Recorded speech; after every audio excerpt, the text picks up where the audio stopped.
So you've got an Amazon Echo and you want to control lights in your house using Alexa. Now the cheapest way to do that is to actually get a smart plug. Any one of these will do that. But the question, I guess, is which one should you get? What is the best one? Now over the last few months, I've been using a gaggle of different smart plugs for Apple Home as well as Amazon Alexa. So the 5 that I'm going to list here in this video, well, they're going to work well for Amazon Alexa, but they are the best ones out of the grouping that I do have. Now I do all this to ensure that I can speak in a relatively unbiased fashion about each product. It gives me a good sense of what the strengths and weaknesses are for each product, and if you're wondering why I go through all this effort, well, I just want to make sure that I can get the most out of my own home, and I'm sure you do as well.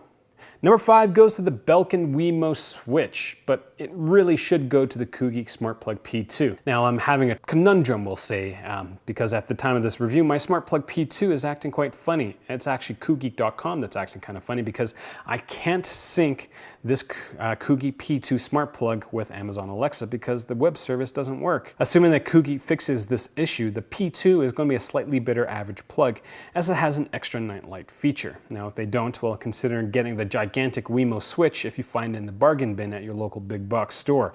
If you're going to pay full price for one, don't, because go with number 4 or number 3 on this list because they're Belkin products as well. Number 4 goes to the Belkin WeMo, and it scores higher than the WeMo Switch mostly because it's a fraction of the size.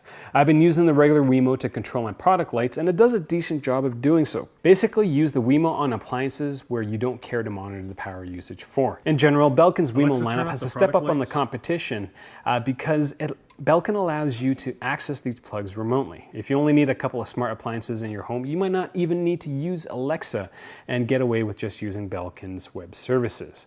Number 3 goes to the Belkin WeMo Insight. Why? Because it has power metering built into the unit. I've placed the Belkin WeMo Insight on my dehumidifier to see how much money I'm spending sucking water out of my basement air. As a side note, it's not a lot of money, but the power tracking feature also allows me to see if the water tank is full in the unit, since it won't be drawing any power if the water tank is full. Number 2 goes to the iDevices switch. Now, from my perspective, the switch is going to be the best plug for use in the bathroom where hair appliances are constantly being plugged in. Why? Because the plug is on the side, so it doesn't get in the way as much, and the button on the smart plug is very large. It comes with a night light, so it helps ensure that you don't hurt yourself during your sleepy time number 1s or 2s.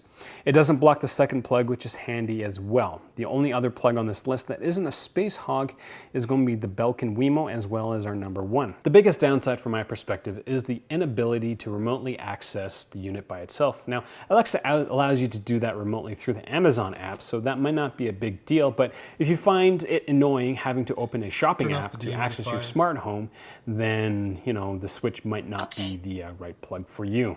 Number 1 goes to the iHome ISP8. The standout feature for the iHome ISP8 plug is the fact that it works with almost every other smart home protocol. Now, if you're just running Alexa, that won't matter much, but if you're trying to figure out which one to use, then it does matter. The plug is small enough that it doesn't block the second outlet. It comes with a remote that doesn't require line of sight, so this is pretty useful, in my opinion, with larger appliances. It also provides energy monitoring, which is helpful to see how much energy the appliance is using. So again, I would use the iHome ISP8 on larger appliances. I wouldn't use it for smaller appliances like lamps and stuff. You don't need to know how much power is being used by a lamp. LED lights are super efficient nowadays. Like Belkin, iHome allows you to access the plugs remotely without using Amazon Alexa. So again, you can sidestep opening up a shopping app in order to access your smart home by using just the iHome app, which is handy for some instances, I guess. Other than that, the compatibility with a plethora of different smart home platforms is probably the standout feature for this plug. So that's kind of all I got. Quick, simple video. There are a couple plugs that didn't make the list. The TPLinks did not make the list because they are massive.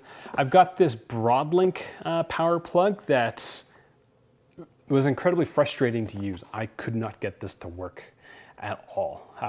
So I'm not going to use it. I'm going to give it a bad review because, well, it shouldn't take more than 18 tries to pair something across 2 different Wi-Fi networks. I've got a lot of patience, but my patience ran out with this piece of crap.